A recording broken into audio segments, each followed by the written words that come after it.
And good morning to everybody here in Belew.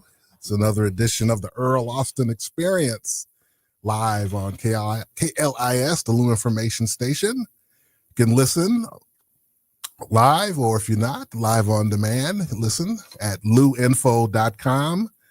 Also, we're on YouTube, or you can also listen on the app, KLIS app there. So many ways for you to listen now, or if you don't get a chance to listen, you can listen a little bit later on. We got a lot of fun today. We're going to have on the show at about 9:30. We're going to be joined in a few minutes by Marie Scott, the voice of the East St. Louis Flyers. The Flyers have a big one today in the Illinois Class 6A second round game. They're traveling to middle of Illinois to take on Chatham Glenwood. They are undefeated, 10-0.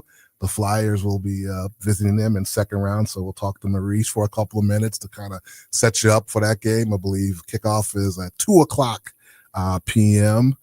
So East St. Louis looking to repeat as state champions. And in the easy second hour, I'll be joined by Ron Zetcher, and he's brought another fabulous guest, Jackie Smith, Hall of Famer, NFL Hall of Famer, the Big Red, Dallas Cowboys will be in the studio with us as well.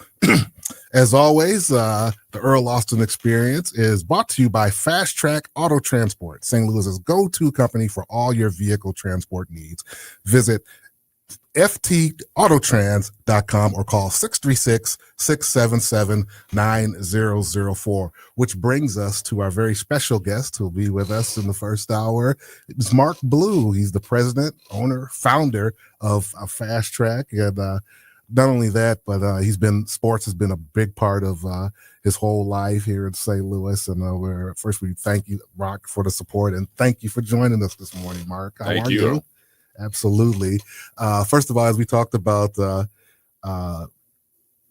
sports has been a big part of your life as a player, as a coach. You sponsor many different things over the years, your children, grandchildren. So it's been a big part of your life here in St. Louis, hasn't it?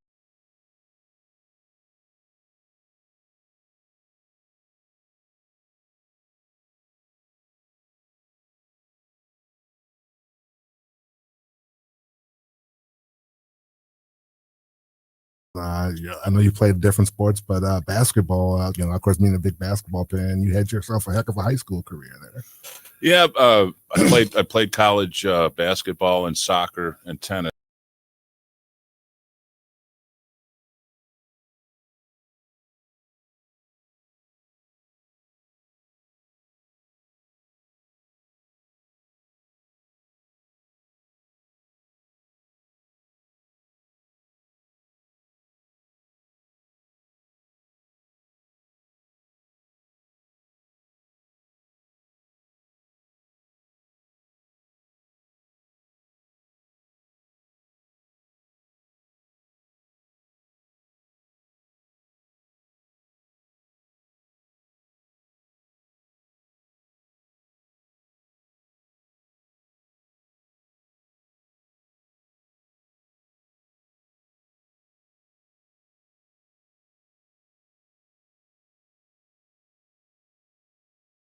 Watching, and we'll talk about your grandson who's got the family gene, shooting 3 points. What's it like watching the game today where it's 3 point, 3 point, 3 point? Isn't it true? Don't you think the NBA lives and dies by the three now? Oh yeah. Even they live and die by it. So it's really changed. Oh man, it's like, you watch a high school game now and it was like watching a D1 college game back in the day. I mean, it's just unbelievable. Did you what was your shooting range back in the well, you played? Way beyond what the 3-point line for high school is now. I think the high school line is what, 19.9, and the college line is 22.9. Right. I think. I don't know what the NBA about 22, 23. The corners is probably the best shot. They call it the best shot, easy shot. But then about 23. But you see these kids are shooting it 30, 35 feet. Oh, yeah. Half court, flicking the wrist. Yeah, what do they call it now? The logo The logo threes, right? Oh, man. And you see Caitlin, once again, we brought it to the women's game, logo threes and everything. But you enjoy watching the Yeah, I've like you said, I've been a coach in almost every sport I played, a player coach and a coach. I I coached AAU from my daughter's 4th grade to 12th grade. And then after she was done, I loved it so much. I kept coaching 17, 18-year girls. And I went 4 times to Orlando Disney World of Sports for the AAU Nationals 4 times. So it's been a major part of my life, and I just love it, you know. How about some of the contemporaries you played with in the early 70s? There was a lot of talent in St. Louis. Yeah,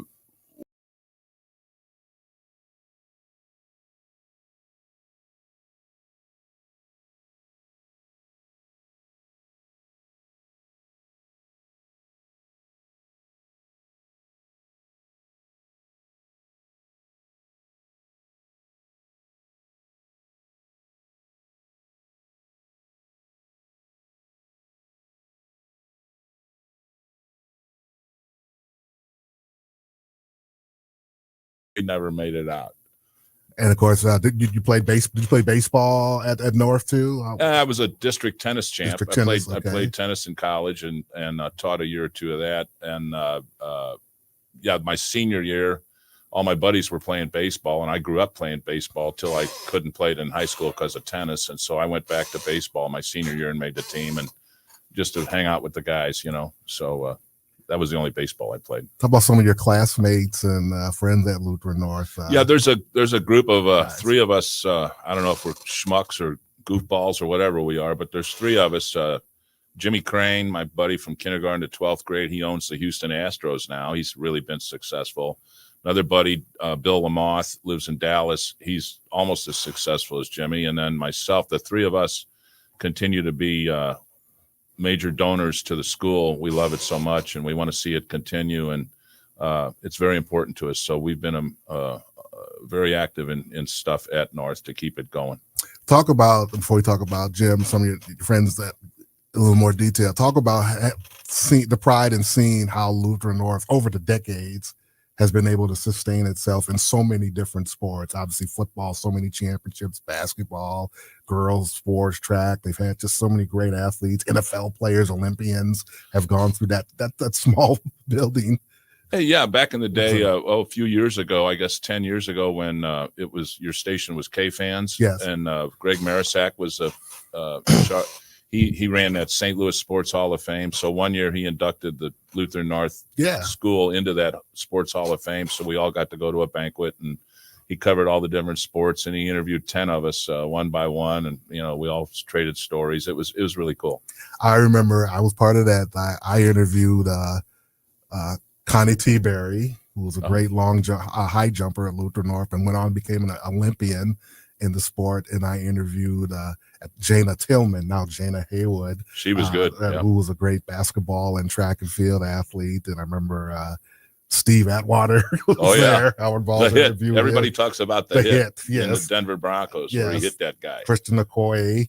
And yeah, I'm glad you brought that up, because I was going to bring that up. Like I said, the fact that they an entire school program, and it just wasn't 1 or 2. It was just across the board sports, different decades and everything. And for as small as we were, we didn't get the best coaching. You know, I mean, God love our coaches. They were teachers at heart, you know, and they were just doing it to be nice to the school. And so they weren't always the right person for the job, but we all survived. Absolutely. You know? First of all, Lutheran North plays in the district semifinals against Gateway STEM 1 o'clock today. Still, so I got a brother-in-law who was a part of a championship repeat in the late 80s, early 90s. So he's an assistant coach on that staff. We had him on in the studio, the Crusaders. So they continuing the legacy of well.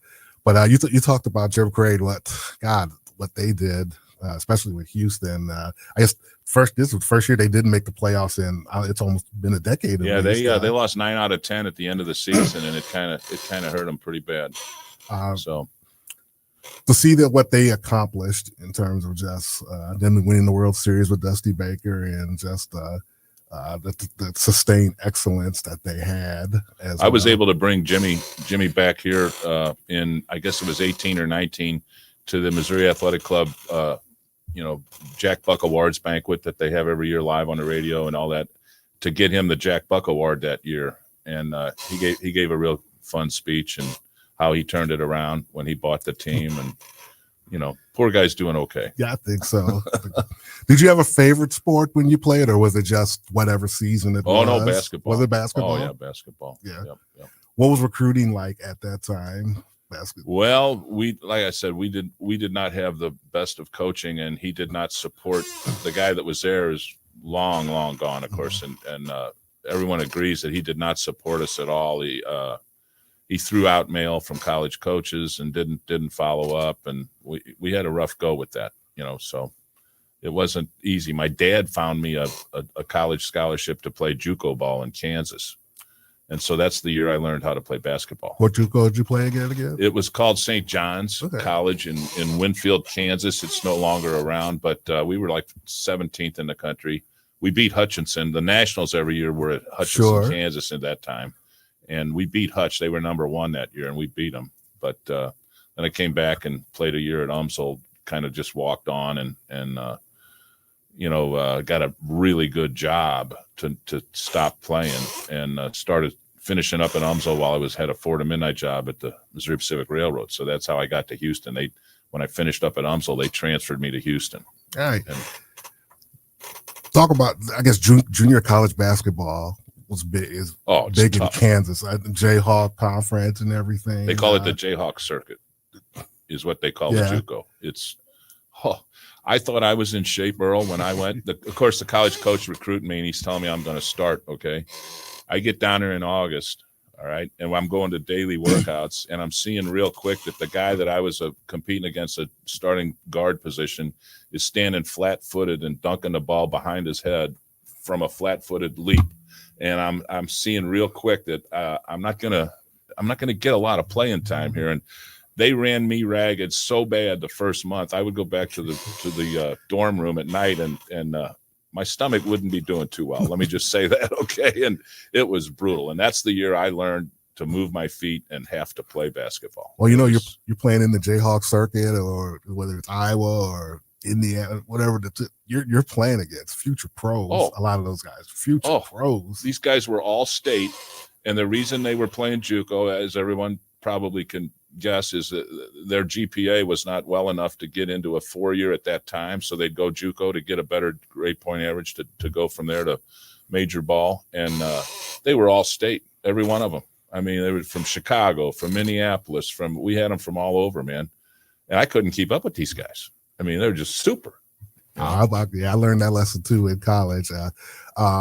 Luther North, I believe your name is on the court, right? Correct. We've my wife Debbie and I we met there. We were high school sweethearts. We've been married 50 years now this past August, so I had to mention her name. But there you go, Deb. But anyway, we grew up there, and so we've, through our donations and our efforts and everything, they were kind enough to name the gymnasium after us, and our name is on the court when you play there. What is that if you show up at the school just to see your name on the court? I mean, that's quite an honor. Well, it's a blessing. God has blessed us. That's the way I look at it. That's fantastic. Absolutely. They, like you say, they play great basketball there. Could continue as well. Let's talk about, like, as you said, not only your career, but it's gone through generations as well, and it brings us to your daughter Amy, who I had a chance to watch throughout her career at Parkway South. She was a fabulous player throughout her career. Well, you were so nice to us, Earl. I never forgot how nice you were to us, covering Amy, and I knew you were good friends with her coach, Chris Ellis, and all that. But she was a career-leading scorer there until last year. 23 years her record held up, and some nice girl broke it this last year by a few points. But she would have averaged way more points per game. But Chris had to keep pulling out the starters because their team was so good back then. For 3 straight years, they were ranked 1 or 2 or 3. They would only play half a game almost, right, because they'd be beating people by 30, 40 points. And so they'd have to sit on the bench, and that hurt their averages, What I liked about Amy is that, like I say, she was tall, but she played a versatile game. She was a 3, a legitimate 3 Yeah. at 6 foot. And, she was all conference 4 years, player of the year in the conference for 2 years and West Area player of the year, all state 2 years. So we had a good run with her. I worked very hard with her. Yes, you did. My favorite part too is I would bring her to tears. Yes, we talked about. We talked about it. I always one of my favorite subjects is parents, and we're all enthusiastic parents or uncles, and I was like that with my sister. My favorite scenario was watching you and Amy during games, because, like I say, as a parent who coached her, you were would like to give her a little instruction from the from the stands and everything. But the funniest part was watching Amy, though. Amy would just give it right back to you. I remember one time she said, "I don't want to hear from you today. Stop it." Oh, and it was hilarious. She got over it. I said, "Go ahead, Amy. All right." She had a game I'll never forget one year at Webster, and she stunk the joint up. Okay. And I was so mad. I took her the next morning, Saturday morning. She had a game that Saturday afternoon. And before that game, I took her into the gym at MAC West, Missouri Athletic Club West. And I started grilling her on all this stuff. And she knew how mad I was. Yes. Okay. And I said, you cannot have a game like that. You just cannot have a game like that. So we went to the gym that day against, I think it was Columbia Hickman. She had 20 in the first half. Right. So, like I said, she's used to it, as you know. Yeah. But and she's tough. She's a CPA by trade now, and she's our company's CFO now. She quit public accounting. Right. She's our CFO. That's the other thing. Amy was tough. Like she was mentally. She was the enforcer at Drury, where she played 4 years at Division II, Drury University. Right. Yeah. It's funny because I was like that with my sister. I had just gotten out of college at Lindenwood and played. She followed me in, and for those first 2 or 3 years of her career, I was just in the stands, just letting her have it. I was called a straight jacket brother, and I would just let her have it when she commit fouls and just did. So there was one year right before her junior year, senior year, they wrote a big article about her in the St. Charles Post at that time, and she even talked about, after about following me at Lindenwood, because I had a good career there. She goes, I enjoy it, watching my brother play and everything, but we're kind of not the same. She said, he's real serious. He plays basketball all the time. But she goes, I like basketball, but I like to do other things. I like to shop.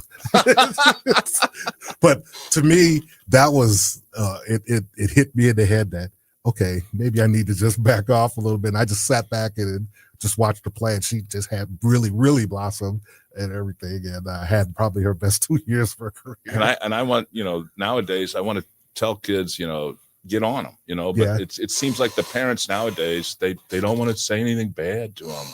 Oh my gosh, we never worried about that. No, old school. Oh. I saw just like in a football game when the young man for the Cardinals ran the field and dropped the ball at the 1 yard line before he went in the end zone, and it was a touchback, and it cost him the game because Houston came back and won. And they showed the coach. Coach gave him a little jab to the ribs, oh, stop it, you let him have it. He ended up getting fined $100,000 for I'm like. You remember old Woody Hayes? I'm a Ohio State fan. I grew up on Ohio State. He attacked that kid. Oh, Charlie Bauman. That was the end of Woody. But yeah, I remember I was watching that game in my uncle's basement, and Woody looked like he helped him up. Oh, thank you. After he intercepted his last time, Woody knew it was over. Then all of a sudden he just right in the neck and everything.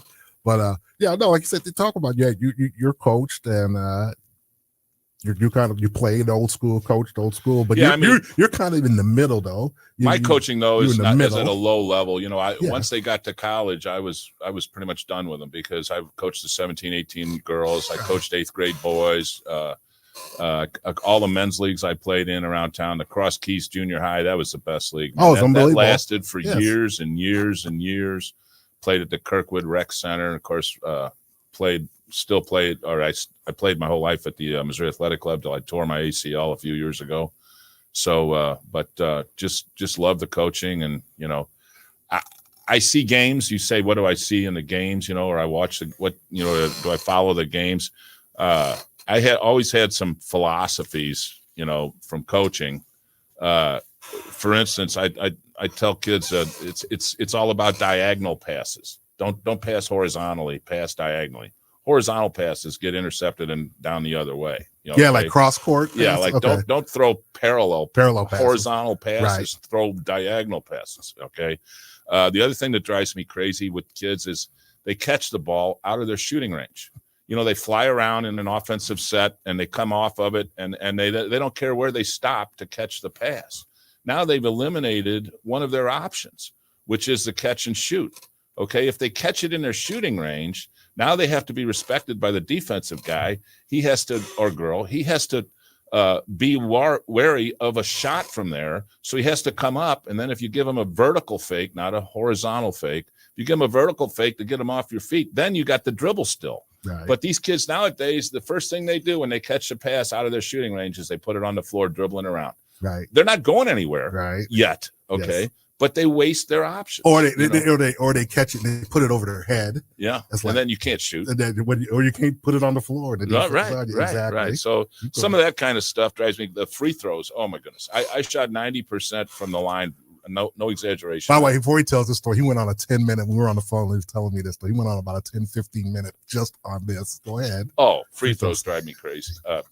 When I see a kid step up with both feet on the line, I know he's not a good free throw shooter. Okay, now he may be if he shoots 1,000 a day and it's total raw talent, but it fundamentally is what I'm talking about.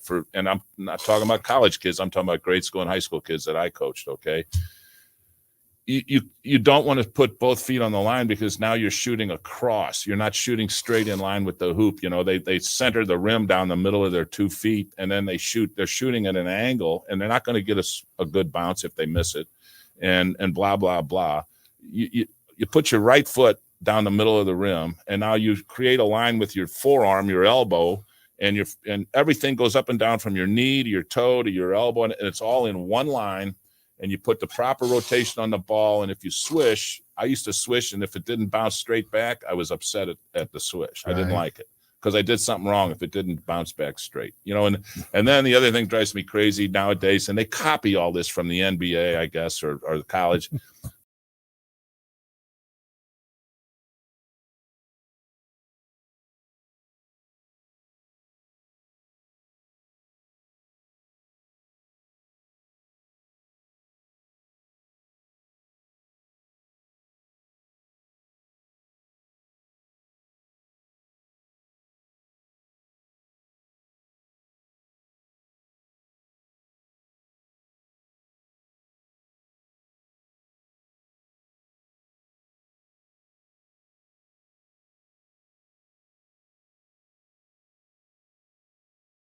Team is up by 1, you get fouled. Do you go automatically to the line, or do you step off and wait till everybody's lined up and then you get to your line and do your routine? How do you feel about that? Or you just go straight to the line if you got the routine? Before every game in every gym I played in, I looked, and this is the one thing that I did good was shoot free throws. I looked at a spot on a piece of wood that was in line with the middle of the rim. I picked that out, so I knew when I got fouled in the game, that's exactly where I went to with my right toe. Okay. Right. And then off center with the left foot, and not even, but behind it a little bit. And then everything on the right side of your body. The other thing, when I see a kid bend his knees real bad shooting free throws, he's not a good fit. If you're bending your knees, how far do you bend them this time? How far do you bend them next time? Okay, you bend your knees a little bit and you make it. The next time you bend your knees a little bit too much and you miss it. Okay, it should all be a upper body movement, standing there still. So it's the same move. Eliminate variables. That's the key on free throws. Eliminate variables. Right. And it just, I watch all this nowadays. And the other thing. One more. Go ahead. One more. And I know they got this from the NBA, and it's been passed down now. Even the grade school kids, they spin the ball. Yes. That drives me insane. You're not getting your hand on the same seam, on the same grip every time now. You're creating a variable. It's cool. You're spinning the ball because you know why? It's cool. That's exactly right. It's cool. You just described my whole routine. I'm ready to say that's probably what I don't the only thing I do though, this is what Kelvin Lee taught me though. He told me there's like a nail at the free throw line. That's right. And that's the only thing that I know for sure I always do. But I just learned who was it? I forgot what NBA player did it. But I would just see a lot of them do it, and I was like, man, it does feel a little smoother when I like move the ball a little bit. I get a little bit comfy. So, but Yeah. Well, I don't really bend my knees though. no, you don't. If you're strong enough, you don't need to. Yeah, I've been trying. Like the more I shoot now, I don't really bend them. I've been changing more like just form shooting it. Yeah. So, Great. yeah. That's great, man. All right, we're going to talk a little bit more with Mark Belew, president, owner of Fast Track Fast Track Auto Transport when we return, and then we'll also talk a little bit with Marie Scott about East St. Louis. And you're listening to the Earl Austin Experience on the Lou Information Station or live on demand at louinfo.com. From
Welcome back to the Earl Austin Experience. We're here until 11 o'clock. We'll be joined by Ron Zetcher in the 10 o'clock hour with Hall of Famer Jackie Smith, who's in the studio, will be in the studio as well. Of course, the show is brought to you by Fast Track Auto Transport, St. Louis's go-to company for all your vehicle transport needs. Visit fastftautotrans.com or call 636-677-9004. Honored to be joined with Mark Belew, who's in the studio with us. He'll be with us until the end of the first hour. But for a few minutes, we're going to go to Illinois, Springfield area, and talk it over with our buddy Maurice Scott. He will be on the call for Illinois Class 6A second round football action. The East St. Louis Flyers will be taking on Chatham Glenwood, undefeated and the number one seed in that quadrant. Should be a big one at 2 p.m.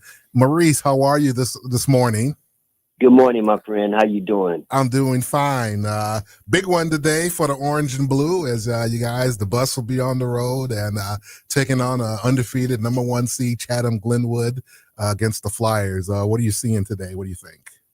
Well, big game. The kids are already here. They left yesterday afternoon, and it's a big game for a lot of reasons. This matchup is turned into a big rivalry, so to speak. I remember they came down a couple of years ago, and they had an excellent ball club and a lot of athletes, and then last year we went up there and had a big day. So. A lot of talk, a lot of chatter, and I think Coach Plunkett has these boys ready and poised for another big game this afternoon. Stepping back for a week, Flyers had a big win in the first round against Plainfield East, and you got a lot of different weapons, but it was the young man, Miller, who had a big game, 3 punt returns for touchdowns, I believe. Isn't that a state record? I don't think I've seen that before in a game. Outstanding performance by Ronnie. Yeah, he tied a state record that dated back for 3 touchdowns in 1 quarter. The record is, I think, was 4 or 5. Was 4, I think, in 1 quarter. That dated back to 2005, but a tremendous athlete, only a junior. We only got 1 wide receiver that's a senior, and that's Cortez Rupert that's going to Indiana. Our wide receiver room is loaded. And talking about the Plainfield East game, I think it all starts with our quarterback situation. Reese Shanklin, who had a kind of rough start in the beginning, facing some national powers, have really stacked some practices and stacked some games and really coming to his own at the right time. And I think he'll be the key for potentially the Flyers to win another state championship number 12 this year. It's that or anything else. That's the goal, is the standard. And right now he's playing quite well.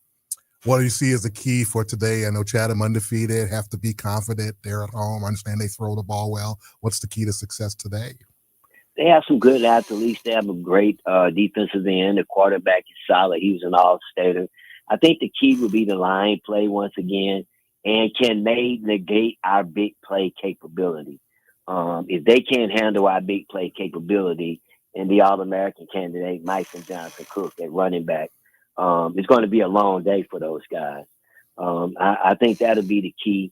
And our defensive secondary, I think the way they play today will be the key also. But it's going to be a great atmosphere. I hear it's supposed to be about 8,000 people at this game this afternoon. So there's like 3 charter buses coming up from East St. Louis. So it'll be a great atmosphere and another big test for Darren Sunken and the Flyers. Absolutely. Before we let you go, a couple of other Metro East teams in action today.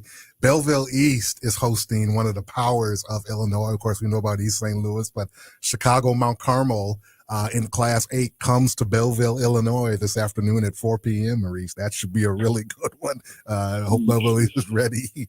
Yeah, I think so. Mount Carmel will bring a ton of people, and they're going to invade Belleville like they've never Belleville people won't see nothing like they're going to see today with the caravan coming in their brown and gold. And this outfit, Mount Carmel, has 8 4- or 5-star players on their roster. So it'll be a test for Belleville East. If they can sustain the first quarter and somehow stay in this thing, well, they'll have a fighting chance to win. But make no mistake, this is a very profound program and outfit that's coming to St. Clair County from Northern Illinois today. And it'll be a big test for the Belleville East Lancers. Absolutely. Mount Carmel coming off a victory. They were the 3-time 7A champion, moved up to 8 and knocked off Loyola, the 3-time Class 8A champion in the first round game. And finally, the Cahokia Comanches had a big victory against Centralia on the road last week. They'll host Jacksonville today, this afternoon as well. So a big game for the Comanches at home. Big game for Cahokia, and Donald, the former All-State quarterback for Antoine Galladay back in the day, is doing a tremendous job for the Comanches. And they have a lot of athletes in that Cahokia program, and it's going to be tough for Jacksonville to come down here. The only thing about Cahokia, they want to get over the hump. And if they ready for, as you know, Earl, in the state of Illinois, each round is really special. And if they can sustain and not get overhyped about the big time atmosphere today, and it's at home, they should be on top and advance to the quarterfinals. All right. Well, it's 2 p.m. today on 590 KLIS. It's the Chatham Glenwood hosting the East St. Louis Flyers. Marie Scott will be on the call. We'll be listening. Good luck to you today, and have some fun once again, my friend. Thank you very much, Earl, and thanks for having me on. I appreciate it. Always a pleasure. Absolutely. Good luck. That's Marie Scott. As we say, 2 p.m. East St. Louis against Chatham Glenwood, round 2. Fun time, because like I say, state playoff football is going on, but basketball is starting at off pro, college, high school. So it's a big time of year, Mark. It sure is. Sure is. Absolutely. We'll get back to, like I say, we talked about your daughter, Amy, and also I want to talk about, like I say, your son-in-law and your grandson. Who you want to talk about first, Joel or Ben? Sure, Joel Karsten. He brings talent into the family. So like I say, I know you got to screen him, and everything. So he had the requisite talent to be part of the family. And Joe Karsten, like I say, he was a great player at Lutheran South, and I watched him in the early mid-90s as well. Yeah, he was a career-leading scorer there also, and I wanted you to talk about all the great players he played with on his AAU team, coached by Mike Martin. Yeah, Mike Martin. He's another one. He's a character. Love Mike. We've eaten lunch together for decades. You're part of the Applebee's? Yes, I am. It's been a minute since I've been there. But you're on the coach's table at Applebee's. Yep. Oh, wow. They call us the basketball mafia, the coach's table and everything. But Mike, he's kind of like you. He played at Normandy a few years before, and he's just the same way. He played for Coach Masson, but he used to shoot it from 30 feet, 25, 30 feet. He loved to shoot that basketball. But yeah, he coached a great team, Joel, and then they had Ryan Robertson, who's a McDonald's All-American, played at St. Charles West. He had Matt Greer, who was an excellent player at Lutheran South, Matt Fitzsimmons, Josh Holtz. And Josh Holtz, who was a great player at Borgia High School, a couple of state championships. So it was a lot of dudes on that team. Billy Colby was on the 17 and under. You needed a big man, so we picked up Billy Colby, and they ran. They averaged 90. They were scoring 100 points a game against teams with 4- and 5-star future pros. I know. These young guys from St. Louis, they beat them all. And Joel keeps trying to tell me they were 350 and 0. That they never lost a game. Now, they I lost find that hard to believe. They lost a few games. Come on. I wish I had proof. If you can give me some proof, or it'll help out. I traveled to Oklahoma City. They got to the championship game of the 15-16 under championship. I think they lost to a good Arkansas Wings team. But yeah, they lost. It was single digits. They didn't lose too many games. They didn't, but they were together since fourth grade. Fourth grade, yeah. Absolutely. They were. Like Nick said, they run and shoot, and Joe was right there and had a great career. The thing I get a kick out of trivia off of that team, when Joel and Ryan Robertson and Josh Holtz at Borgia were all seniors, they were the 3 leading scorers in the area. They all averaged 26 point something. Like one of them was 26.5, the other was 26.3, and the other 20. That was really kind of a trivia. Yeah, absolutely. Josh had one of the great buzzer beaters his senior year against Charleston I think at Jeffco. They always played that quarterfinal game there. I think Jeremy Biles for Charleston hit a jumper, put Charleston up by 1 or 2 points with about 4 seconds left. And then they got the ball, threw it. Josh right inside half court, caught it, threw it, swish. And, oh, that's right. He was a lefty. Yeah, he was a lefty. And, this stuff doesn't sit well in my household, Earl, because I bring up all this stuff all the time when we're sitting around having a beer or whatever. And my wife says, you can remember that all those years ago and every stat and every little, and you can't remember what night to put the trash out. Welcome to my world. Absolutely. Oh, yeah. I get that all the time. Absolutely. Me too. Yeah, me too. I forgot my phone when I left out the car. And I'm in the driveway. Also, my wife goes, the dog's running out. Your phone. I said, oh, thank you. Oh. And of course, Joel's son, Ben, is going to be one of the top guards. He's had a nice career already at Vianney, but primed to have a great senior season. He'll be one of the top guards in the St. Louis area and in the Metro Catholic Conference. Yeah, they just had I don't want to say too much about Ben because he's my grandson, but right. this service recruit look, kind of like your service. Prep hoops, right? My daughter sent me a pic on their article 2 days ago. They did a team preview of Vianney, and you can read all about who's coming back and what they expect from them and all that. Right. I'll just leave that enough said. But he's a 6'3" shooting guard. But you can talk about this. I remember 2 years ago, 2 seasons, Ben was a sophomore, and they played in the state quarterfinals against Sykeston. Sykeston was ranked #1 in the state. I was in New York with the Billikens. I had a chance to watch on the stream. And Sykeston's got 3 or 4 Division I players playing now. Great team.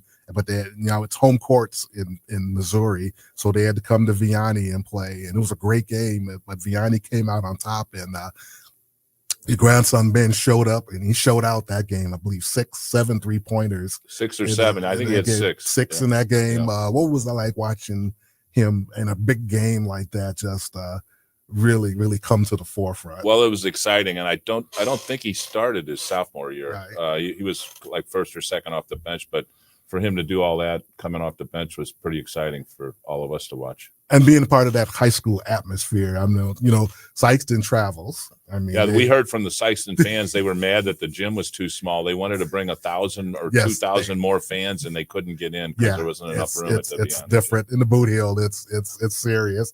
I knew that was going to be an issue because they get there early. Oh, yeah. They field house, but it was. I was watching that game online, and Ben. As you say, he's kind of got the family shot. He shoots it. He shoots it from deep. It's really good. Not just because he's my grandson, but I feel like he's got the quickest release of anybody in town, and I feel like he's got the longest range this year of anybody in town, and I think he's pretty accurate as well. So now he's got to do other things, absolutely. And he'll get a chance to do that this year. Coach Walsh will have him doing other things. Another big question: how's his free throws and his routine? Well, we got to get him to the free throw line more. Right. So he says he's putting it on the floor a little bit. Yeah, I've watched him this summer. This summer he had a good summer and scored a lot of points doing other things. And teams know it was exciting to watch. Yeah, teams know he can catch and shoot. So it looked like he's adjusted his game. He's attacking closeouts, getting to the free throw line. There's another example: vertical fakes, not horizontal. Because if you fake horizontally and you get the guy off, he's flat-footed. He can catch up. He can overcome getting faked out.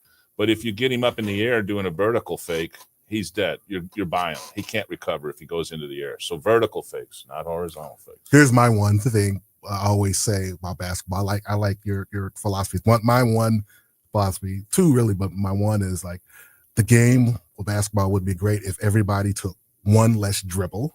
Just think about that. 1 less dribble.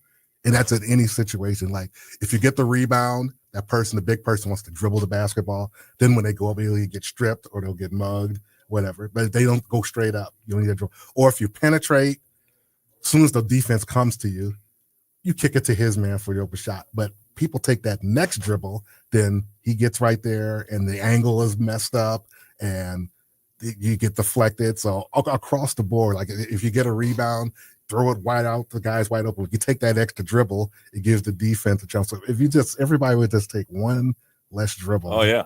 And all the coaching I did, even with the high school kids as well as the men's leagues coaching I did, I stressed, hey, when a guy's driving the middle and he goes airborne, he's in Never Land, he's dead because now he's airborne. Okay. Don't foul the guy. He needs the foul. He's not going airborne to make that shot. He's Right. going airborne to go to the free throw line. Right. So don't foul him. Act like you're going to go up with him and then back off and let him look bad. Right. Okay, because he's going to look bad because he's not going to know what to do with the ball. I want to ask you about this because you said you coached men and you coached kids. My father did the same thing. Late Earl Senior. He coached men's softball and men's basketball, and he coached me when I was a kid and everything. And he coached my brother's baseball team for many years, the Florissant Trojans. He was really good. He was do fundamentals, but an easygoing touch. It was the same. He knew when to get on people. He was the same with the kids as he was with the grown men, and it worked for him. I watched him my whole life do that, coach men. What was it for you coaching men and then in coaching kids? Well, the problem with the men's leagues and trying to be a coach of one of those teams is you have no practices. Right. So you do not get to work on anything. So it's like herding cats. You can't get everybody to agree on. Everybody's got an ego and everybody is older and they don't care. And, you just got to go with the flow.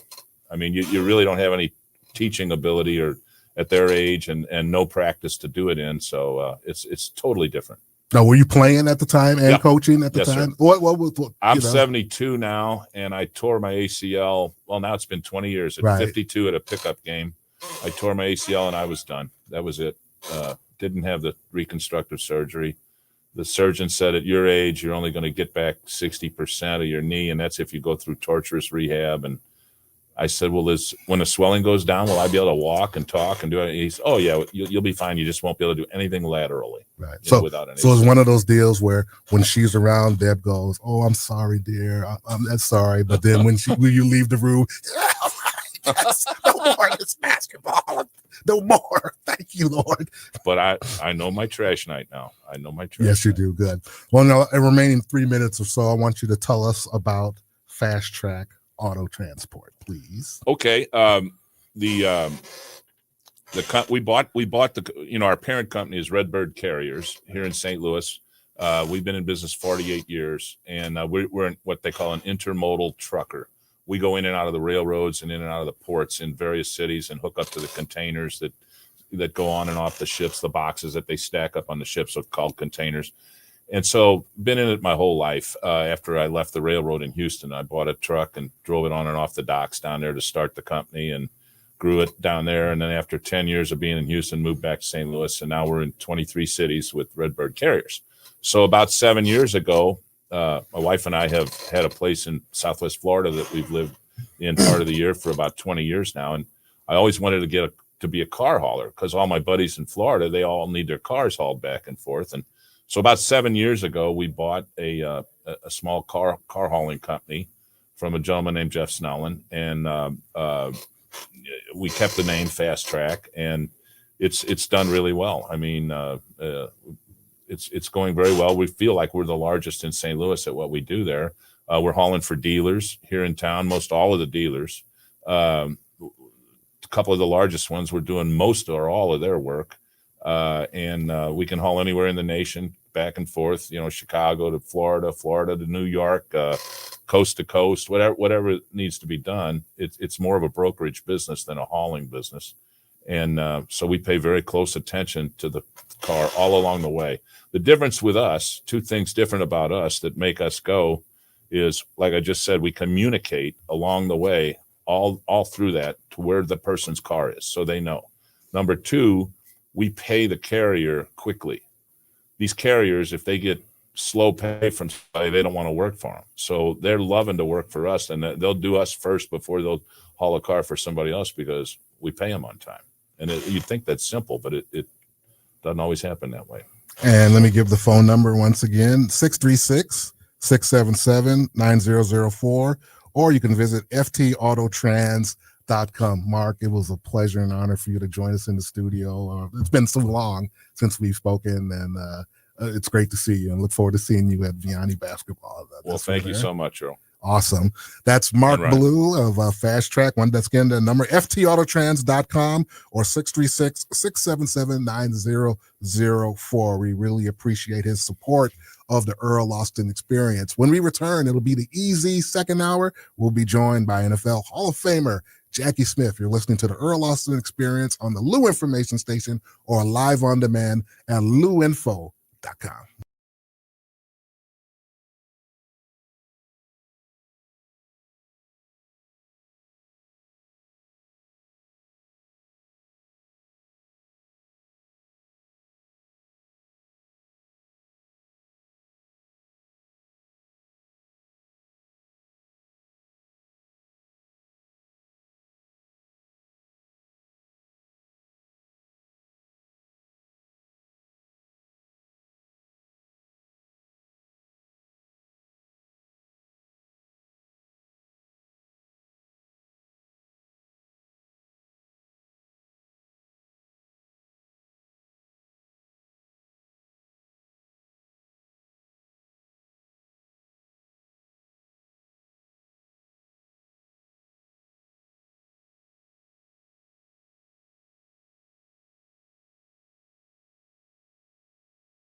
meaning it's the easy second hour. And of course, we'll also remind you at 2 p.m., of course, it'll be East St. Louis taking on Chatham Glenwood in Illinois Class 6A second round playoff football. So stay tuned for that with Marie Scott on the call. But as I said, it's the easy second hour, which means always joined by co-host Ron Zetcher. And Zetch brought in, he brings in all the greatest guests, and he outdid himself once again this week. Zetch, how are you this morning? Oh, I'm really, I don't know how to say this, but I'm sitting next to you, Earl, and then there's royalty in this room. We have, in my opinion now, and a lot of people don't agree with my opinion often, but I think Jackie Smith, who is our guest today, he's to St. Louis football like Stan Musial is to St. Louis baseball. That's just my opinion. What do you say, Earl? I can't argue with that. Huh? Jackie, we're great. Boy, are we happy to have you in here, sir. It's my honor to be here. It's great to be with you guys always. Well, started your great career. It started, well, before that, let me just say one thing. I want to shout out to the place where I made a living my whole life as a coach and a school teacher. Congratulations to the Belew Rams for a great unexpected win last night when you're down 19-0 with how much time left, Earl? About 8 minutes, 7, 8 minutes to go. 8 minutes ago and you're down by 19. Boy, that's a great win. Absolutely. That'll be a historic win in the Belew school history. That's one for the annals. So anyway, Jackie, quick, let's just start off Kentwood, Louisiana. And that's where you went to school, and there were 30 kids in your class, and you really got most of your athletic start on that dirtwood track that you ran on. Tell us about it. Well, right. We had 30 in our graduating class. It's a small school, and we had a football field, and that was it. And then they had a big water tank in the far end, and that water tank always was leaking. And if you wanted to run a quarter mile, you had to run around the football field one time through the mud puddle that was down, that the water tank was leaking, and back around to the third light pole on the field. And so that was a quarter mile. And by the time you got working out, running your quarter miles like that, and by the time you had a track shoes on instead of tennis shoes, and you had a cinder track, we always did pretty good. Pretty good is an understatement. Jackie, tell them you were a state champion high hurdler. Well, yeah, that I asked the coach to let me learn how to run the high hurdles, and the reason is because I had a girlfriend at the time whose dad was a world champion high hurdler. His name was Al Morrow, and but he was a world champion high hurdler, and I wanted to impress her by running the high hurdles, and that's and I always give her credit when I get a chance, and I call her every now and then and talk to her and say, I sure do appreciate you being, I had a relationship I had, so that made me learn how to run the high hurdles. It got me into college and got me into pro football. So, and got me sitting here with you guys today. So that was it. Well, I love track and field. I love track and field. Was that a sport you loved? And did you not only your hurdles, did you run in a lot of different events too? Yeah, I ran the high hurdles, and then the low hurdles, and then the quarter mile. And so I always ran the last leg on the quarter mile. I was going to ask you the anchor to mile. That's to me, that's one of the most exciting things in sports is the last leg of the relay. How much fun was that to be the last one and to carry the stick home? Well, it depends on how you interpret what fun is.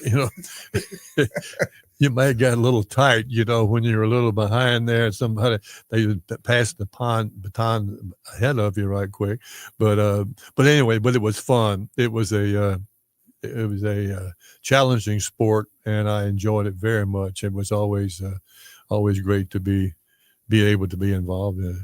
Well, what's really interesting, and let's keep moving forward, Jackie. Tell all the people who are listening today, and of course the people in this room, how much football you played in high school.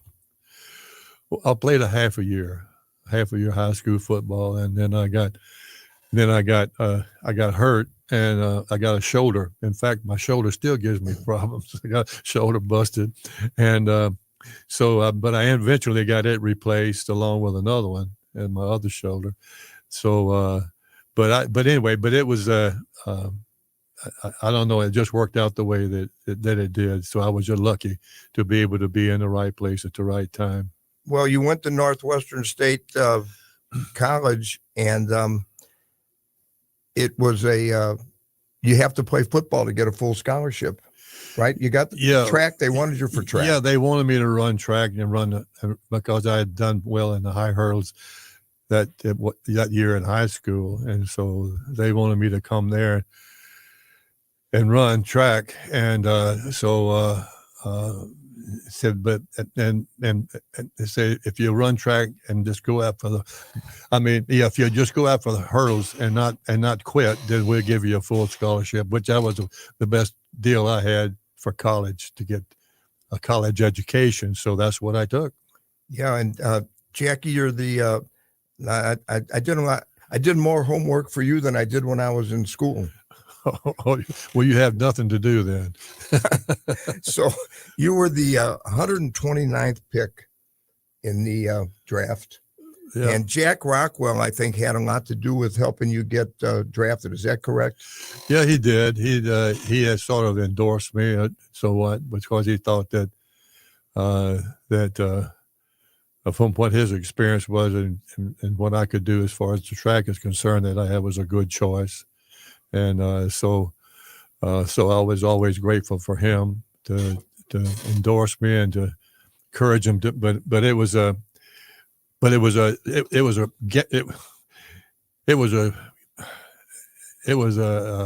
gamble for it, no matter who picked me, and for what reason, because there's no reason for them to think that I could play football at all, and run track was about the only thing I was able to do.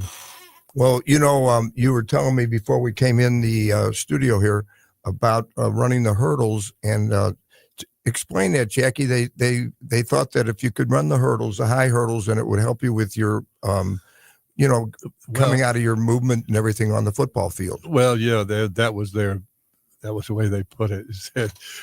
The coach said I said, well, why? In fact, when I got drafted, I said, well, Coach, I didn't play that much in college, and I didn't run any pass patterns, didn't play this position. And he said, I said, and he said, well, I figured anybody that could run the high hurdles could run a damn pass pattern. And so, I said, well, that's good enough for me. And if that's good enough for you, it's good enough for me. So I said, let's go. And but that's really how I got in there. That sounds like maybe it's like a put up story, but that's really not. That's exactly how it happened back then. At that time, there was nothing cut and dried about your ability. A lot of guys had to be really obviously very talented before they would take a chance on you. And as you can see now by the ways that they pick players, they are pretty well assured they're going to make the team when they draft a guy out of college. How did you feel about football as you were going during your college career? Like you said, it was mainly track, but then you started playing football. Was pro football any kind of possibility in your mind at the time? How were your feelings about football? Absolutely not. That's a good question, because it sound like you're saying you're crazy, but it was absolutely the furthest thing from my mind. So consequently, when I remember telling my wife, I said, "Can you believe they want me to play football?"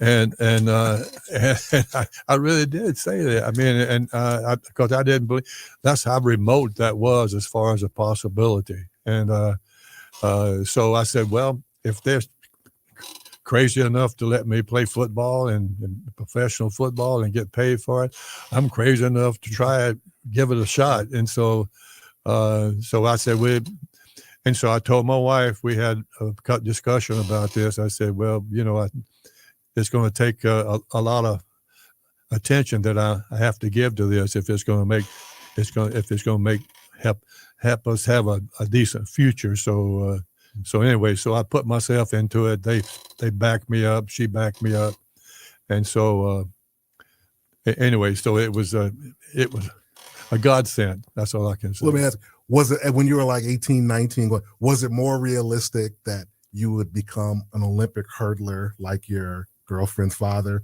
or a professional football star, which you became at that time? No. Would it be what's the possibility? Yeah, when you were that age, you think it was, because that looked like that was your sport, and then your football was limited at that time. No, and the success that you had as a track star. I was just trying to roll with the opportunities. Is really what all I was doing. You know, I had committed because we had just gotten married. I had said, well, you know, you got to do something. You need to be able to get through college. You need to, and so I was in, and that it was just right. We just got married right after I got drafted into the league. So I said, well, you gotta really get serious about this. And so anyway, it was a lot of set of circumstances that I didn't have any control over, but the only thing I had control over was my attitude and my approach to it. I know we got an opportunity, so I'm going to try to, I don't want to get put out of here and get out of here. And I have to say, when I do get out and they do release me, that I didn't give it my best shot. And I absolutely did not want that. That was this plagued me. And so consequently, I went overboard and on getting started working out. As soon as the season was over, I gave it a month to rest and get cranked up. And then I went right into working out again, ready for the next season. And a lot of it was out on these country roads when we were down in Mississippi. And I got to running down those country roads, and you get so far away, then you got to run back, you know. So that ended up keeping me in shape a lot. So, but anyway, I just was really committed to do that. I didn't want to fail, and not be able to be something for that I'll miss out on something that I know that I had if I could just do the work for it, that would be okay. Jackie, being the 129th pick, they really gave you a lot of money, the football Cardinals, didn't they, that first year? Oh, boy, it's unbelievable. I couldn't believe they would pay me that much money to play football. I mean, hell, they give me a $10,000 contract and $1,000 bonus, and I said, these people are crazy to pay us this much money. I remember I was in Natchitoches, Louisiana when I remember going down the road, and I said, we can go down here and buy any damn thing we want now for lunch, you know? Oh, it's fantastic. Well, Jackie will not, he's beyond humble. He's about as humble a man as I've ever known, with the great accomplishments. But from 64 to 1973, Jackie, he only had 6,743 receiving yards, Earl. That's all he had. Yes. 121 starts in a row. 121. He had 2,200 more yards than any tight end at that time. And in 1967, he was number 3 in receiving and included all the wideouts. Jackie was playing tight. Oh, Jackie, you were so good. Man, I don't know. Tell me about Alvin Roy in the offseason. He helped you? Oh, sure. Oh, yeah. He was a guy that gave me some insight into what I needed to be doing, and so he really did help a lot. Yeah. Dick Butkus called you a punk. Oh yeah. That was a nice thing. I was about to say that's a compliment, probably. That was one of the nicest things he ever said to me. But he was a great guy. He really was. He was a motivator. I was motivated playing against him because we used to play our regular season game because we were working out in Lake Forest, Illinois there. And so it was easy for us just to zip right on down there to Chicago. and play in a game, and so we got to play a lot of for about, I guess, maybe 12 of the years that I played, that we always played an exhibition game down in Chicago. Well, there's another thing here too, that a guy by the name of Leroy Jordan. Remember that name? Oh, absolutely. Yeah, you put you sent him to the dentist. I think he put in 2 new front teeth, from what I understand. Well, no, well, it was his fault. He shouldn't have been trying. He shouldn't have put his head where my elbow was. But no, I didn't mean to hit him like that. But unfortunately, I did. But I remember him just jumping up and down and holding his teeth, and he never did let me forget it. But and that was during the time before I went down to Dallas, because I had retired, and then I went down to, and then I went the third game into the season. Coach Landry called, and in fact, when he called, he said, "It's Coach Landry." I said, "Sure," and I hung up on him. I thought somebody was kidding me, so I hung up on him. And he called back laughing and said, "Hey, our guys got hurt here. You come down and finish out the season." And so I did, and that's when those guys. And then when I got introduced down there, all the guys on the team booed me because we always had good games against them. But it was a great time. It was I guess one of the more enjoyable. It was the most enjoyable season I had, despite everything that happened. But it was a great. I was very well received there, and I was very nice to be down there for the guys. Well, you did very well down there. In fact, they don't even play in the Super Bowl if you don't make that great catch against Atlanta the week before. Yeah. Well, that is that's true. It was they gave me credit for that, getting them there, and or helping get them there. But again, that pass was that was in the end zone was so open that I said, well, I just want to make sure I got this under control here, and so I wanted to slow down, and my feet went right out from under me, and it threw everything off. As far as when the ball is behind you like this, you have to really turn everything around. Absolutely. Not just one thing, but everything has to go back. Well, you know what, Jackie, that's one play out of how many thousands and thousands and thousands of plays. I want to remember the thousands and thousands. To hell with that one play. That's just how I feel about it. Yeah, well, a lot of people remember that, though. But it's just part of the game. That's what it's about, and so anyway, I wish it could have been different, but it's not. But I was just lucky to be there in the first place to even be able to make the mistake. Oh, absolutely. And there were a lot of things that happened. I kind of researched that Super Bowl game, Earl. And there was a interception where they were going down to score. Mm-hmm. Hey, there was a fumble on the kickoff. Randy White fumbled a kickoff. Mm-hmm. So that's part of that game too. Thank you. When you were, like you said, you talked about the work you put in when you first started, because you just you just didn't want to fail. You wanted to give it your best all. But at what point early in your career, was it a game or a play that kind of led you to believe that, okay, I'm going to be really good at this NFL thing. I think I'm going to be here to stay. It gave you the confidence that this is going to be. Well, any time I would catch a pass or something, and I would be able to get through a few guys, and then it seemed like, well, this is, I had a decent amount of strength to break a couple of tackles, and then I could run. That was what I was in college for, was for run. Right. And so I said, well, this is, and so I got a lot of confidence in the fact that I could run by some of those guys, and at the time, at that time, quite frankly, as far as the tight ends are concerned and the way they were coming along at the time, like with Ditka and those guys beforehand. But they never did really come really downfield that much, and so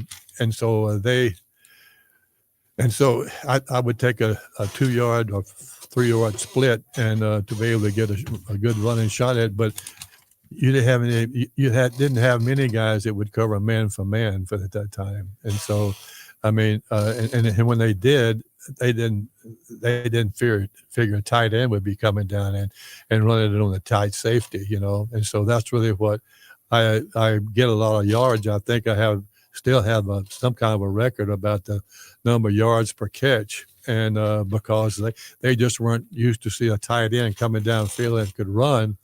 And so consequently, I'd run at the tight safety, and I'd say it was we had it called an option pattern. So I could run right at him, and if he took the inside, I went to the outside, and so we'd run a pass or either a corner or a post route is what I ran, and they were all long passes, and so I mounted up.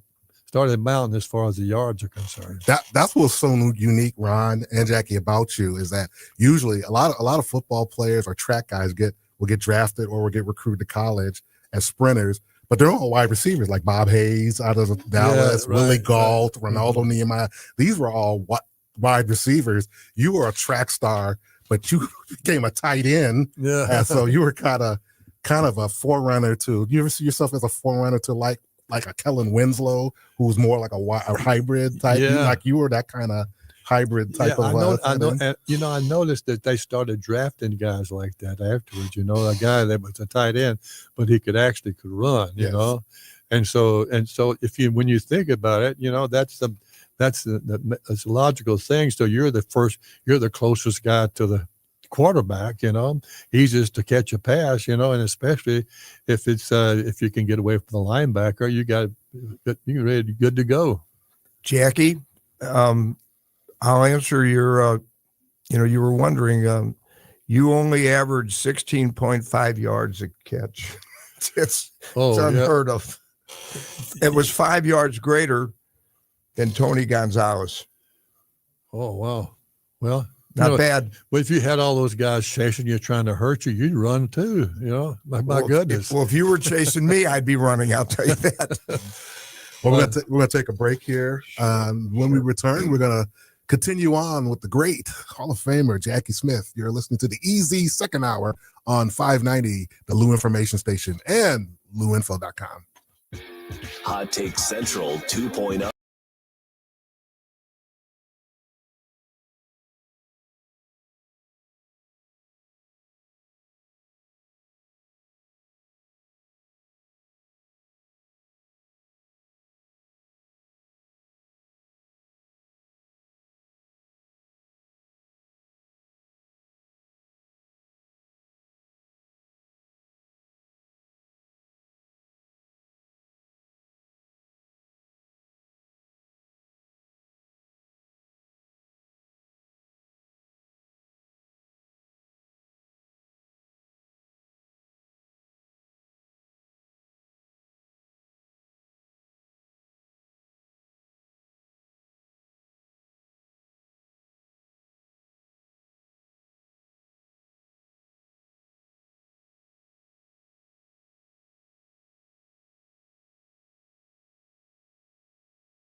the great Jackie Smith.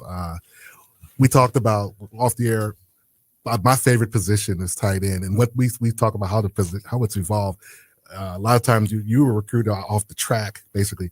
With your position now, we see it's basketball players. You see playing tight end now. They're scouts like Antonio Gates going in the Hall of Fame. Sure. You mentioned Tony Gonzalez's name, Ron, and Jimmy Graham, and these big power forwards they're making in the time. Man, some of them don't even play in college, and then they pull them off and they become tight ends as well. It seems like that's the prototype now. Yeah. So absolutely, I look at that all the time, and so these guys, some of these guys can run, and they're pretty good, and they're great. I mean, but that's great. I was glad to see this. The position develop like it has, because it's become an important aspect of the passing game, because he put a lot of pressure on the defensive backs. That's for sure. Jackie, I'm going to give an opinion here, and it's one that I'm very, very. It kind of pisses me off, quite frankly. The football Cardinals, when they left St. Louis, that was number one. They really, really left a whole city very, very just abruptly and unhappy. And the way the Bidwells treated the fans of St. Louis bothers me. And I'm not going to get into the Rams because we're talking about the football Cardinals. But the football Cardinals, Earl, have a ring of honor. And I didn't write down all the names, but you can imagine who the great Cardinals are. But I'm just going to tell you this right now. What pisses me off, do you know that Jackie Smith is not in that ring of honor? Are you really? I did not know that. Yeah, well, I'm going to tell you, he was treated so bad by the Bidwells, and he's a man, and he defended himself, and that carried over. How many years has that been? And he's not in their ring of honor. It's hard to believe.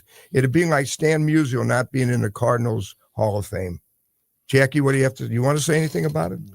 No, not really. It kind of speaks for itself. So I've had plenty of good things that happen. So that's just a small thing in my mind. But it's their prerogative. It's their team. I agree with that. I just don't agree with their decision. Let's talk about your family. That's a big thing. Yeah. That's a big. Now we get about the good stuff. Let's talk. One of your daughters, golly, Sherry. I don't know if she's still the principal, but she was the principal at the Danforth Elementary School up in Ferguson, and did great work with those kids.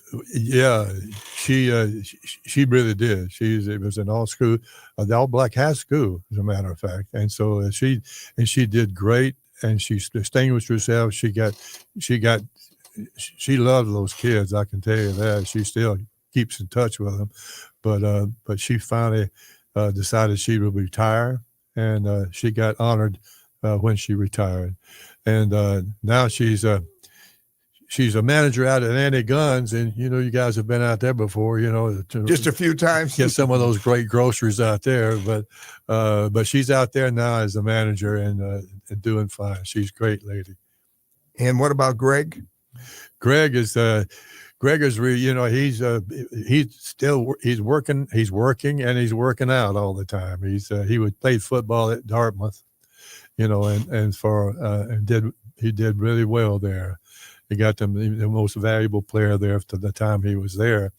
But he worked hard at it, and I'm always proud of him, because he's a juvenile diabetic, and he has to be aware of taking his shots and all that, and for him to play as hard as he did, and to the extent that he did, that I'm really very proud of him for carrying through with it and making it happen. I covered Greg when he was at John Burroughs. And, you did? I remember we did the game on the radio when they won the state championship, and you were nice enough to come up in the studio and do halftime with us. I remember that was I forget, that was a long time ago, but Greg was a heck of a football player. I believe Chip Walther was on that team, Rocky's son. Yeah, it was a lot of great guys. It was a really good, of course, played for Jim Lemon, one of the Hall of Fame coaches as well. Well, and then we better not forget Angie. Oh, Angie. Oh, Angie beat me up. She's a tough guy in the crowd here. Yeah, but Angie's great. She's I visited with her this morning, and told her I love her for some things that we talked about. But she's a terrific lady, and it really keeps her husband Brad under control. She was that'll make him mad when he hears that. Yeah, she did a lot of work with the National Council on Alcoholism. That's right. Jackie? Absolutely. Yeah, she's done that quite a bit. God bless her. Am I missing anybody? No, well, Daryl is in my oldest son, and he lives in Philadelphia now, and he has a few children there, and he travels all over the world, putting together programs for organizations. Well, now, Jackie, let's talk a little bit about this wonderful thing that you're doing down in Perryville with this Vietnam War memorial that you're involved with. Oh, yeah. I've been involved in that. Thank you. I've been involved in that for about 6 to 7 years now, I guess. But it started out down there. It's right in Perryville, and I had met some people down there, and I knew some buddies down there, and they had businesses down there. And in fact, I met them through going to a baseball game. But they wanted to put together something.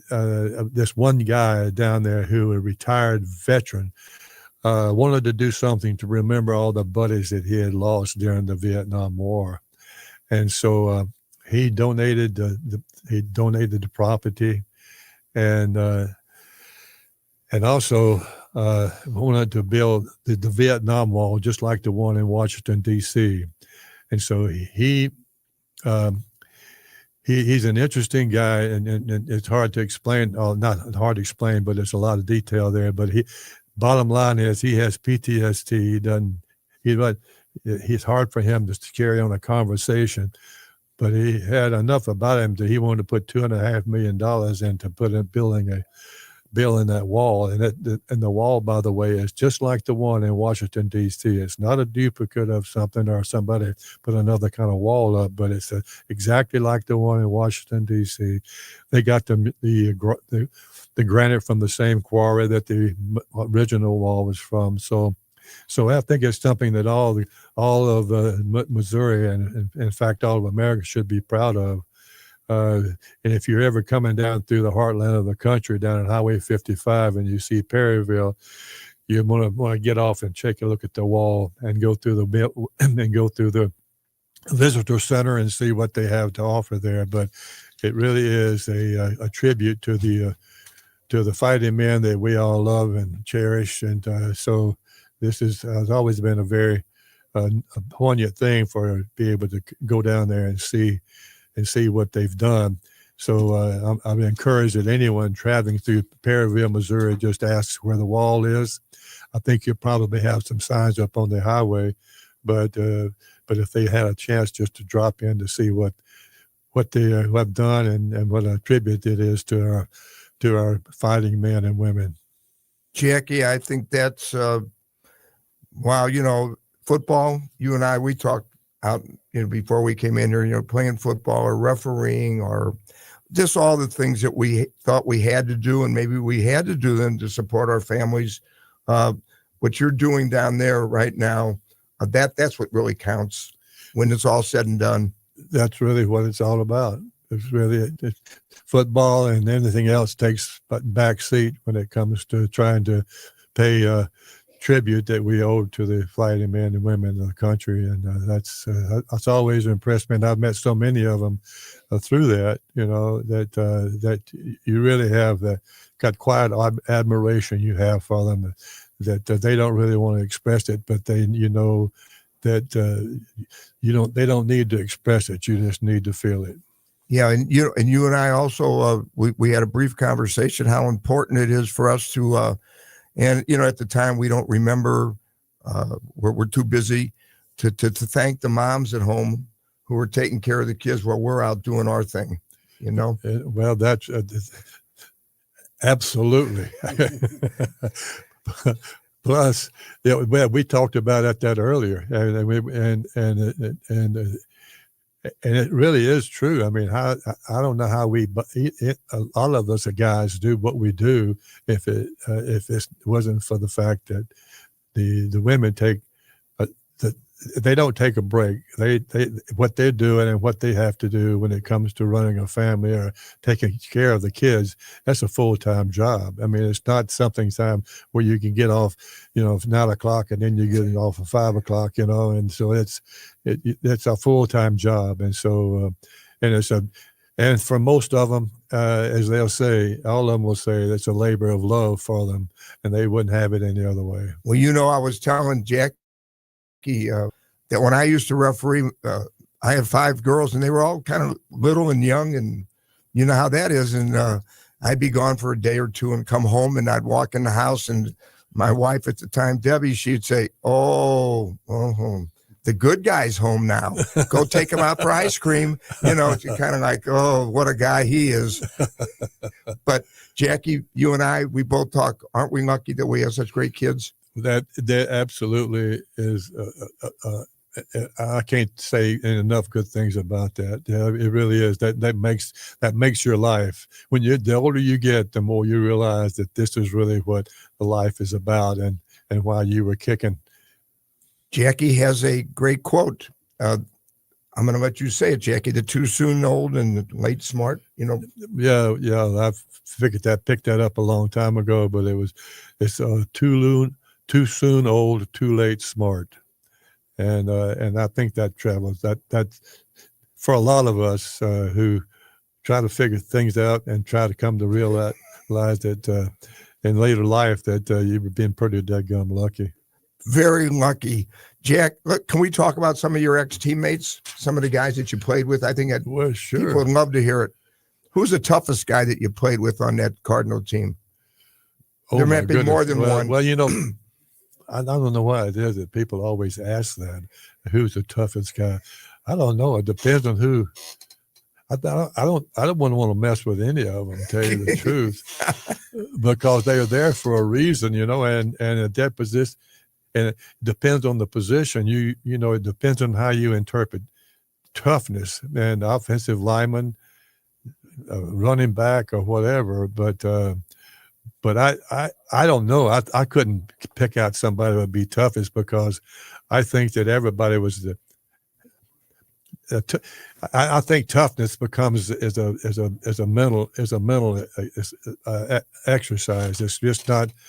I think the ones that I appreciate are the ones that really put themselves into the game. And when you're looking at a game film, you can tell by the way that they're blocking, the way that they're playing, the way they carried themselves, and whatever, if they're really helping out as far as the team is concerned.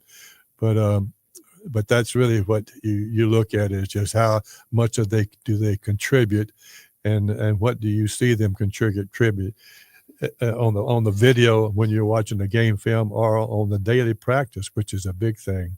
If you see guys, Larry Wilson was great at that. Larry Wilson was always really very vocal during practice, and obviously very active and vocal during the game, because this guy he could do some serious tackling, and was the greatest position. He was the greatest at that position that I've ever seen, as far as a free safety. But anyway, but the game is individually, and I don't think that you can pick out one guy who's tougher than the other. But you can have always some guys who think they're tougher than others, and who can talk tougher than others. But it's not what you do. I mean, not what you say, but it's really what you do that makes the difference. And players pick up on that really quick. One of the guys that I got to know pretty well, Bill Coleman, that was a tough man. He was the best. He was a tough guy. He really was. He wasn't the most active and agile guy, but you did not want to try and run into him or try to get him mad or whatever, because he could stay. I got so many stories about him that I can't even begin to talk about. But he is the sweetest, tough guy I know. Jackie. But he was a sweetheart of a guy, but you didn't want to mess with him, But and he had limited ability as far as his athletic ability, but man, whenever he wanted to, he could get your attention. Listen, I used to go down to the MAC. We talked about it before here, and we'd referee before. And he was we would referee just to get ready for the basketball season. And you had to keep your eye on him, even down there at the MAC. He'd take an elbow and whack a guy in the head. But so I asked him one day, I said, Phil, I'm coaching these freshman kids at football. I said, and they don't hit the sled very hard. Can you come over? Maybe I just messing with them. He says, I'll come. When do you want me over there? I said, well, as soon as you can come. Tomorrow I'll be there.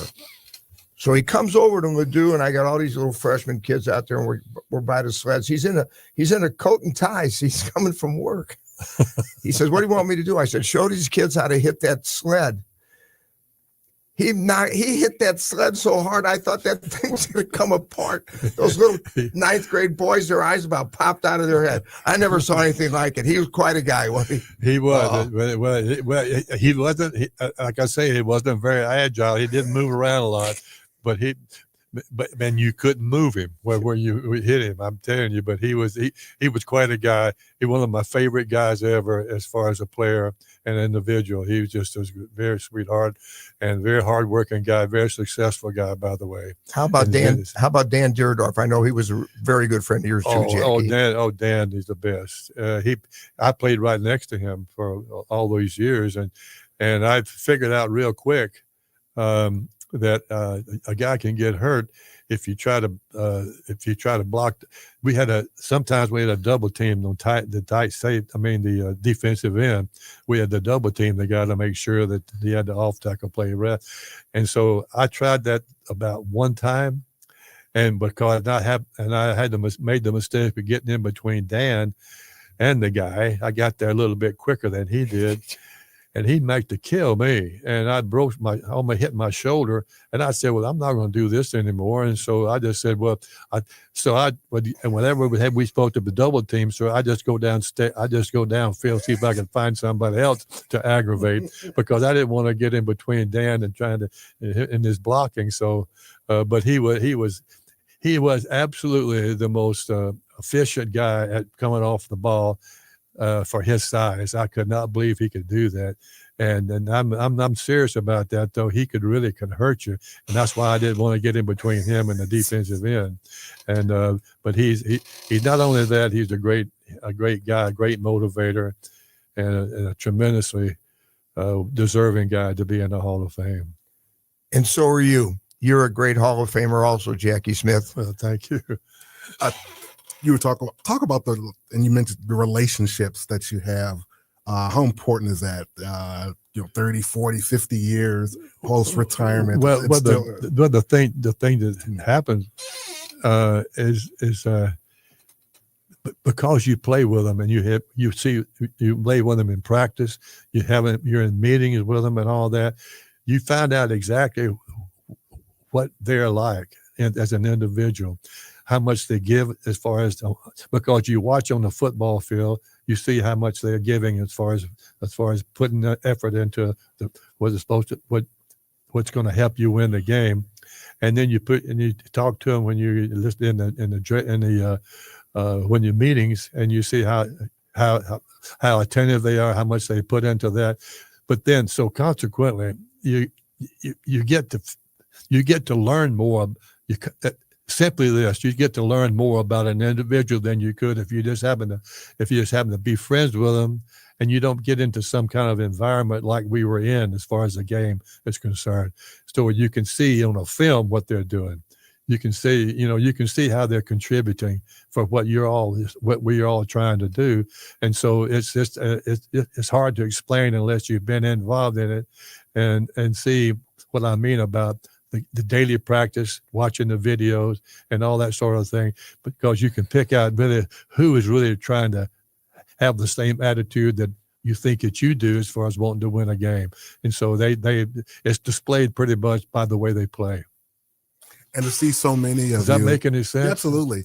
Yes. Yeah. And to see so many of you stayed in St. Louis. You come from different parts of the country, and to see you raise your families, and then many of them I've seen cover them in high school, and that's cool. And not only football Cardinals, baseball Cardinals have made St. Louis their home and are still here and everything. That's got to be special to raise your family here. Oh, absolutely. Well, there's no way I could go down to Kentwood, Louisiana, and expect my children to be able to appreciate it. But we were just born there and had to live in that part of the country. But no, this is the very place we could think of that our kids could be, because they've been able to have families here, they've got friendships here, and they've been able to go through the colleges and high schools here that are somewhat better than what we would expect at the time that I was in Louisiana anyway. Well, let me just say this, a couple things I want to, before we're finished. I spent a lot of time, maybe too much time, at one of your early establishments, a place called Jackie's Place. Yeah. Yeah. What about that place? That was a great place. I loved it. Yeah. Well, I heard you could get a beer in there, but I'm not sure. But yeah, we did that sometime ago, and we had a good time doing that. It got to where a lot of things became more important than going down there all the time and trying to manage that place. And so I finally got sold it and got out of that business. But it was a lot of fun, because it did bring a lot of the guys in that we knew, and a lot of people that I had got to know and around St. Louis. But it was a good time, a great time at the time, and we brought.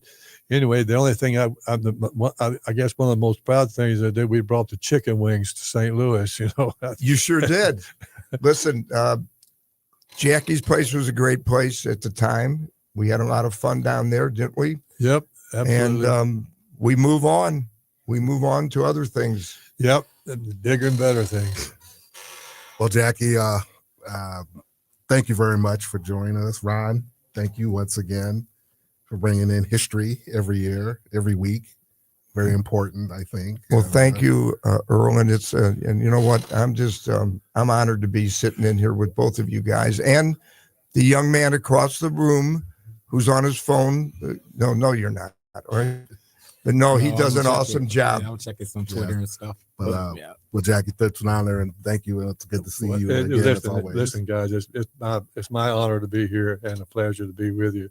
You guys are the two of the best as far as St. Louis is concerned, is what you do, and so I was anxious to come and visit with you, just because of who you are and how you do it. So thank you very much. And Earl, can I say one last thing? Yeah, we got about 10 seconds there. Okay. Quick. Thank you for singing at my daughter's wedding. Oh, yes. Oh, really? You remember that? Yeah, Howard brought you there. Absolutely. Well, that's because you assured me there were no weapons in the crowd. So, thank you. All right. Well, it's another edition of the Easy Second Hour Earl Austin Experience. We'll see you again next Saturday morning right here on the Lou Information Station.